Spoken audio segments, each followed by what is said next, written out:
Aujourd'hui, nous nous réunissons autour de cette boussole des possibles qu'a conceptualisé le professeur Mireille Delmas-Marty.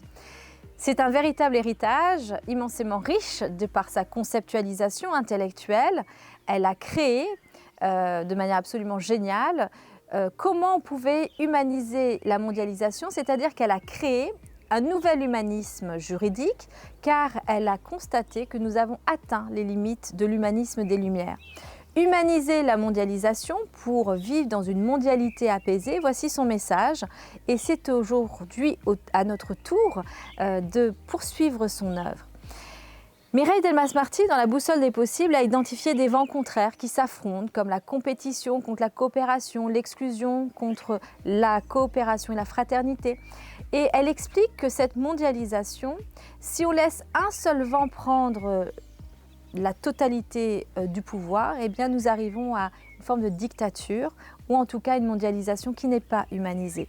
Aussi nous faut-il un guide, un instrument qu'elle a nommé la boussole des possibles pour nous aider à naviguer dans cet océan de la mondialisation. Nous avons donc ici, tous ensemble, ouvert de nouveaux champs qui étaient jusqu'alors inexplorés et bien évidemment dans l'héritage de sa pensée.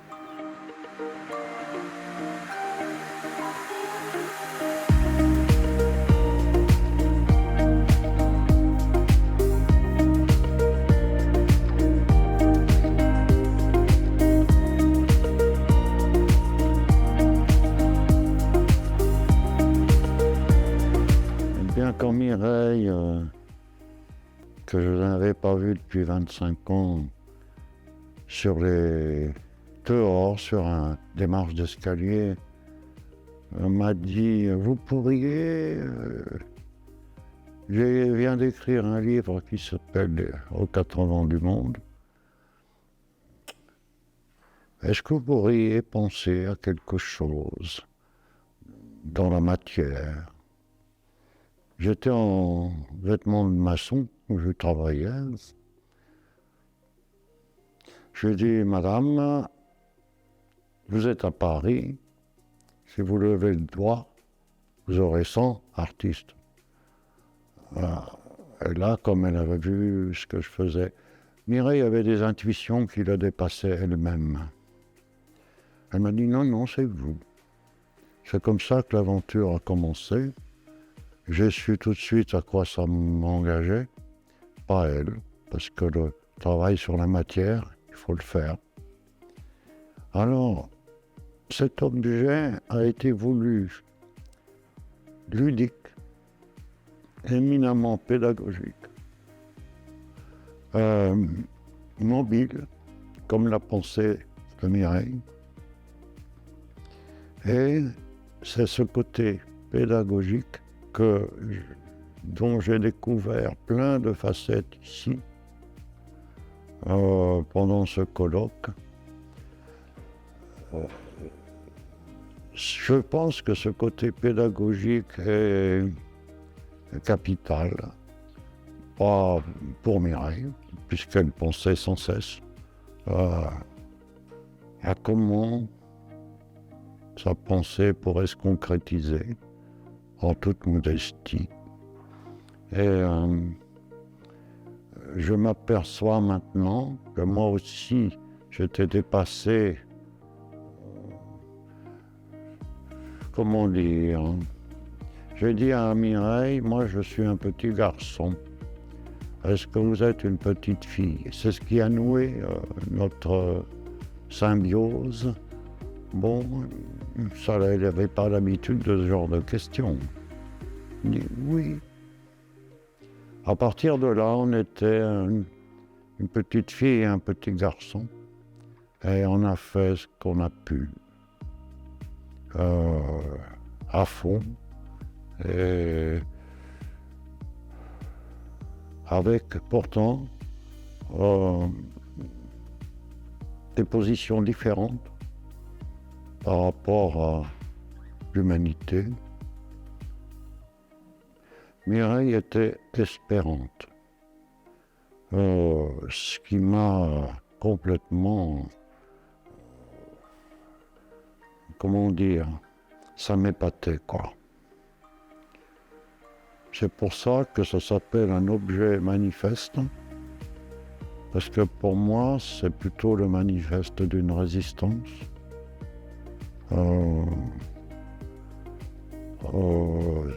Effectivement, c'est un objet ludique, pédagogique, qui a son esthétique propre. Il se fait tout seul. Et quand je vais finir par là, pourquoi j'ai fait ça, je le dis dans le film. Quand Mireille m'a dit allez, si vous pouvez faire quelque chose, je dis mais à quoi ça sert? C'est mon côté. Et là, cette réponse terrible, là, même si ça ne sert à rien, il faut le faire quand même. Donc, j'étais foutu. Et j'ai fait. Voilà, j'ai fait dans le sens de la citation qui est là en bas à droite. Voilà. Tu peux filmer ça, peut-être, en bas à droite. C'est encore, on finit par avec les poètes. Encore une citation de poètes qui ont toujours eu raison, mais qu'on n'a jamais écouté.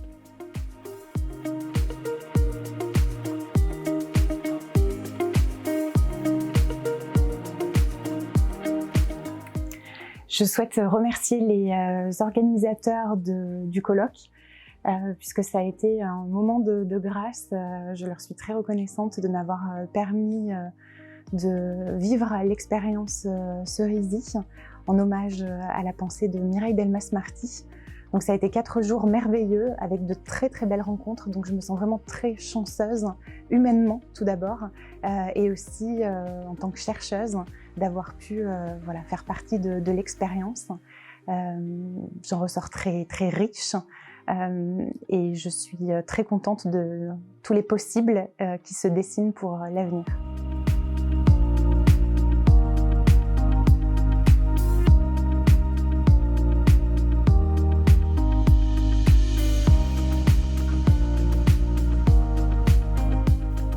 Mireille Delmas-Marty a été vraiment une marraine intellectuelle. Elle a préfacé ma thèse, elle était rapporteure de ma thèse de doctorat sur le droit des générations futures.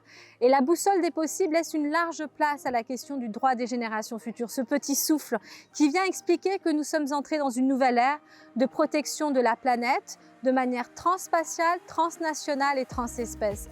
C'est une joie et une grande responsabilité aussi d'avoir co-organisé avec Anne Jacode ce colloque international sur la boussole des possibles. Nous espérons que de là où elle est, Mireille soit fière de notre travail.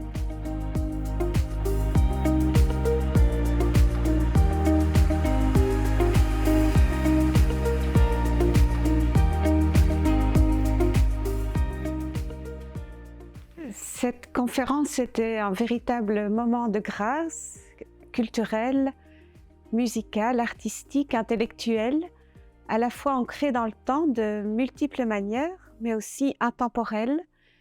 Je me sens vraiment plus riche par cette rencontre sur 4 jours, mais aussi reboussolée.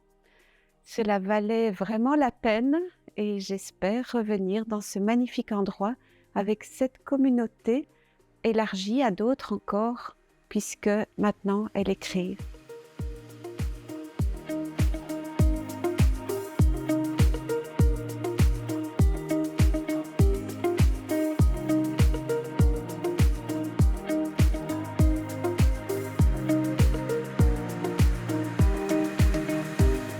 Ce lieu de Cerisy qui nous accueille aujourd'hui est un lieu mémorable. Hein. C'est un lieu de rencontre d'intellectuels depuis des décennies. C'est un lieu hors du temps qui permet en fait que justement il y ait ces frottements entre les esprits, les personnes, que les rencontres se tissent de façon timide d'abord et puis ensuite plus en profondeur au fil des jours. C'est un lieu véritablement de croisement qui est souhaité comme croisement d'idées, tant dans la diversité des idées dont sont porteurs les participants, que dans le temps aussi, sous l'aspect intergénérationnel. Edith Ergon, qui pilote Cerisy depuis maintenant des années, un passé de prospectiviste, hein, et c'est pas tout à fait neutre dans le fait que justement on travaille aussi avec cette question du temps et pour le temps long, et qu'on inscrive les réflexions et les savoirs, les connaissances qui sont développées et issues de Cerisy dans une perspective temporelle. Sur ce colloque, particulièrement, ce qui a été étonnant, c'est l'articulation entre des juristes, des chercheurs, des praticiens, des jeunes, véritablement des artistes qui ont réussi à traduire et à synthétiser des éléments de connaissance sous des vecteurs, en fait, et des messages de formes très différentes, de formats très différents. Quelque chose d'assez exceptionnel sur ce colloque, et pour moi, en tant que co-directrice, ce qui me tenait à cœur, c'est justement cette articulation et cette mise en mouvement et la création de passerelles entre des disciplines et des champs thématiques divergents a priori, et en fait on se rend compte fortement convergents.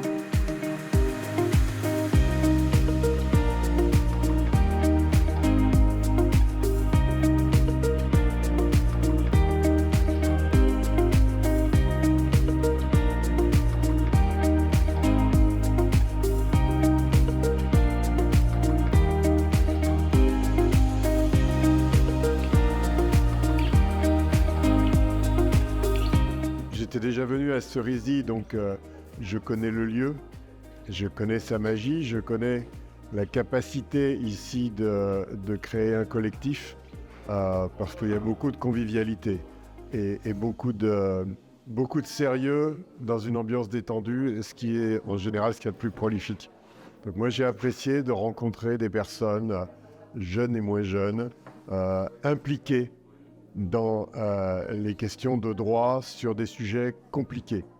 Il ne s'agit pas juste de faire des lois, il s'agit de traiter des questions aussi complexes que l'avenir de la planète, que les générations futures, que les peuples autochtones.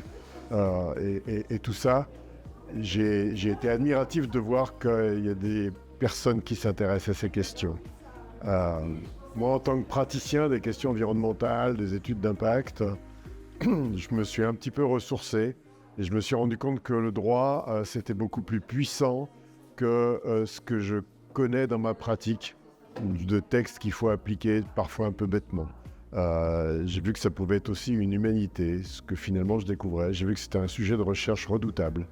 Et donc j'ai beaucoup appris et j'ai été très heureux de partager avec vous. Et j'espère avoir apporté un petit peu la vision du praticien par rapport à toutes les thématiques que vous développez en tant que chercheur.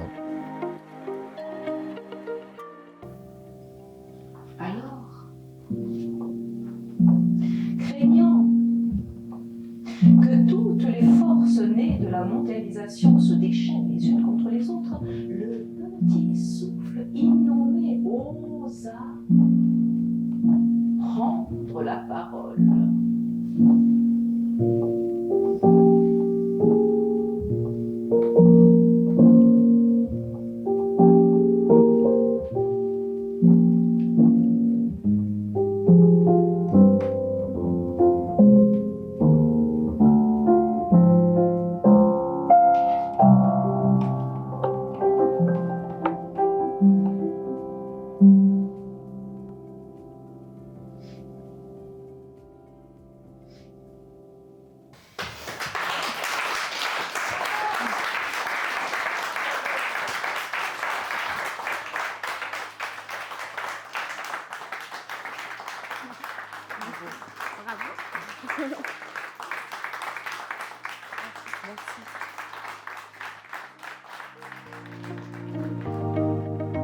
Il a été question pour moi de mangrove,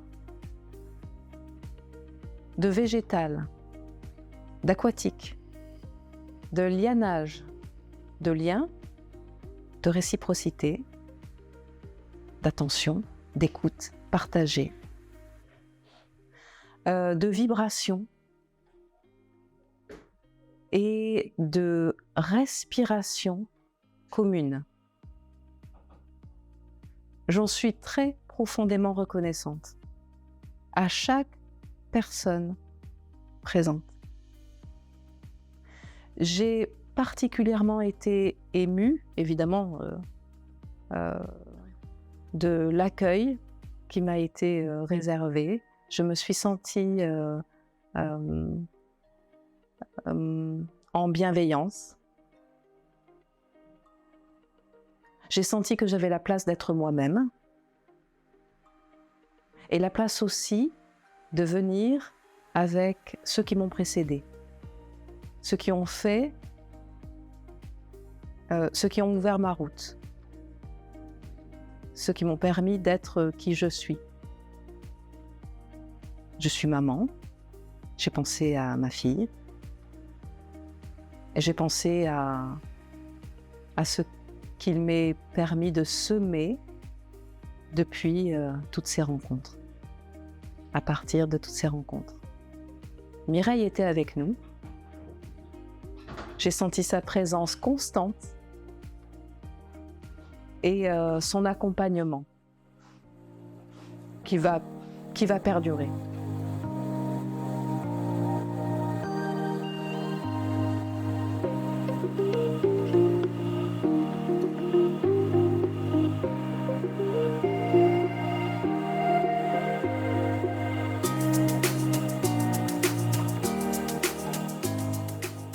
J'ai été honoré d'être invité à cette rencontre dans ce lieu extraordinaire autour de Mireille Delmas-Marty. J'avais un attachement à Mireille à cause de son engagement avec les plus démunis, les plus dominés.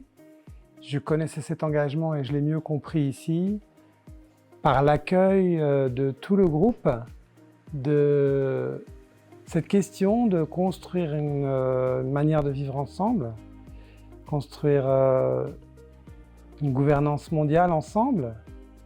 Et pour ça, il faut penser ensemble et penser avec ceux qui n'ont jamais eu l'occasion de contribuer leur pensée. Donc cette affaire de construire un savoir, prendre le savoir comme un commun, où les plus dominés, les plus démunis de notre humanité peuvent gouverner le savoir, c'est-à-dire poser leurs questions, apporter leur savoir, évidemment avec tous les autres.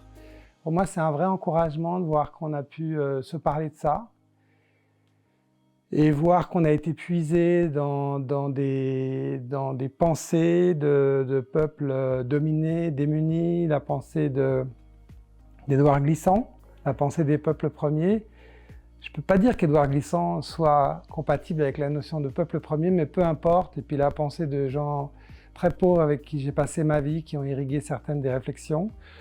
Donc je suis extrêmement reconnaissant à Mireille d'avoir provoqué ce genre de rencontre. Et je pense en effet qu'on a besoin d'une boussole dans le poteau noir de la gouvernance mondiale, dans ce moment d'incertitude. Et cette boussole, ça peut être que fait-on avec les plus sujets à la barbarie, ceux qui vivent la barbarie aujourd'hui.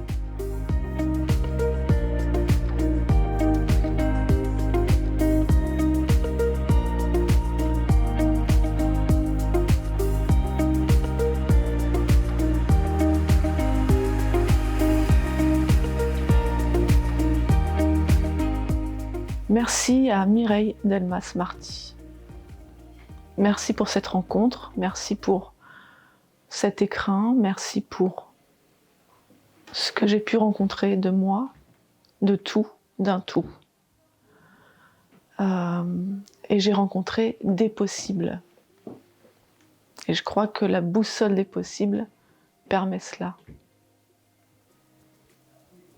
Juste merci. Mireille Delmas-Marty.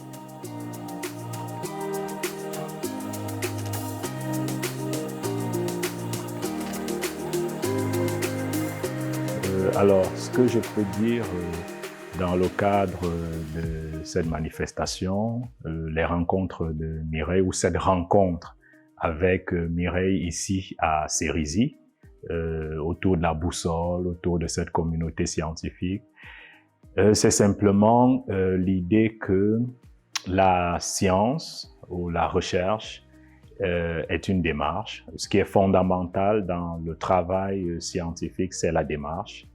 Et cette démarche, dans le monde d'aujourd'hui, doit être décloisonnée, doit être croisée, et en ce sens qu'elle n'est ni figée, ni exclusive.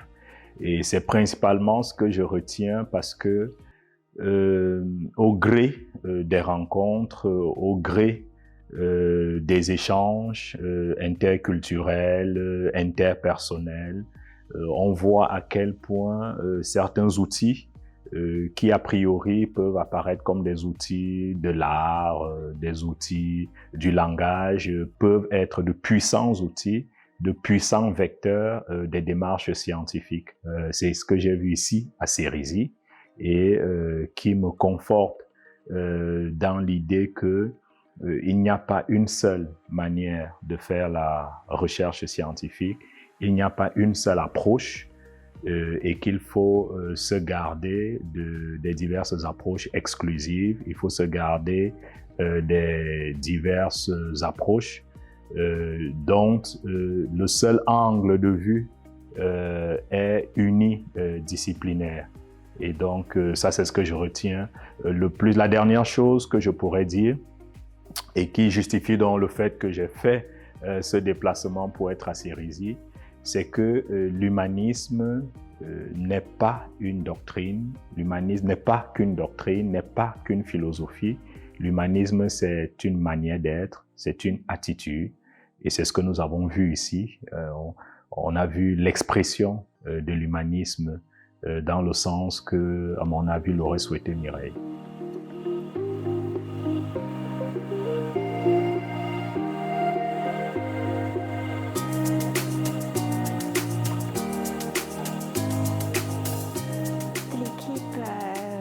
Avoir accueillis, on se sent tellement bien dans ce château. Et merci aux juristes, au groupe de juristes de nous avoir accueillis, parce que le droit est pour moi une discipline tellement loin de la musique. Alors j'ai vécu ce rapprochement avec Mireille, et Mireille, c'est le point de départ de tout ça, de tout mon travail. Et vraiment, c'est elle qui m'a appris à mêler les disciplines. Et je suis très contente des rapprochements qu'elle m'a appris à faire et du duo qu'elle a formé avec Isabelle, ce qui nous permet vraiment de croiser les cultures et les disciplines.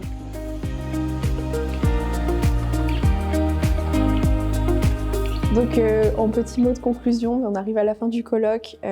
Encore une fois, un grand merci à Émilie Gaillard, notre directrice de master, qui nous a donné l'opportunité, la chance d'être ici. Donc au contact de personnes aussi inspirantes, aussi impliquées, qui développent des pensées innovantes et qui donnent un petit peu de foi en l'avenir malgré les circonstances. Et aussi à Anne, qui est aussi la co-organisatrice et qui nous a accompagnés et nous a encadrés, qui nous a permis de mener nous-mêmes un atelier dans ce cadre et de nous impliquer réellement dans le processus. Donc c'était un vrai privilège, une vraie chance. J'en retiens beaucoup de choses que je vais pouvoir réutiliser moi-même dans mes travaux, dans ma vie universitaire, et ça fait tellement de sens avec ma formation, donc c'est assez exceptionnel. Des interventions autour des enjeux de décolonialité, de Christiane Derani, ou de la condition des personnes en situation de grande précarité, avec Bruno Tardieu, qui était très touchante et qui a fait tellement de sens pour moi, qui a beaucoup résonné. Donc de manière générale, une ouverture au monde et un vrai humanisme qui était présent chez l'ensemble de ces personnes. Et enfin une rencontre avec la pensée de Mireille et presque la personne de Mireille en elle-même qui était là, puis avec toutes ces personnes qui l'ont connue dans son intimité et qui nous ont fait le privilège de nous ouvrir là-dessus, sur cette personne, la personne qu'elle était et pas seulement sa pensée. Donc une expérience exceptionnelle. Voilà, encore un grand merci.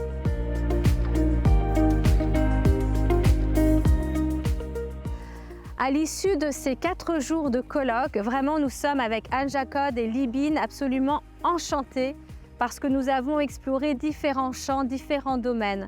Déjà l'approche épistémologique juridique dynamique, qui est la spécificité de Mireille Delmas-Marty, une approche transculturelle avec Christiane Derani, Leslie Clou, avec Delphine Mison. Puis nous avons eu des temps d'échange à la croisée d'autres disciplines comme le droit comptable, avec aussi la mise en place concrète par des hommes politiques comme Clément Péqueux de la boussole des possibles. Je pense qu'à l'issue de ces 4 jours, nous avons donné à voir que nous avions hérité d'une boussole des possibles absolument précieuse, mais qu'aussi il y avait beaucoup de choses à faire. Il faut aussi souligner le fait que des artistes étaient présentes, Elsa Chassegno-Bariola et Isabelle Sfuleux, qui nous ont offert 5 temps de lecture musicale autour d'Édouard Glissant, autour du Congrès des vents de Mireille Delmas-Marty ou encore de Frères migrants de Patrick Chamoiseau. Ces interludes musicales faisaient complètement corps et sens par rapport à ce colloque. Donc avec Anne Jacode et Libine, nous remercions infiniment tous nos collègues qui ont participé à ce colloque.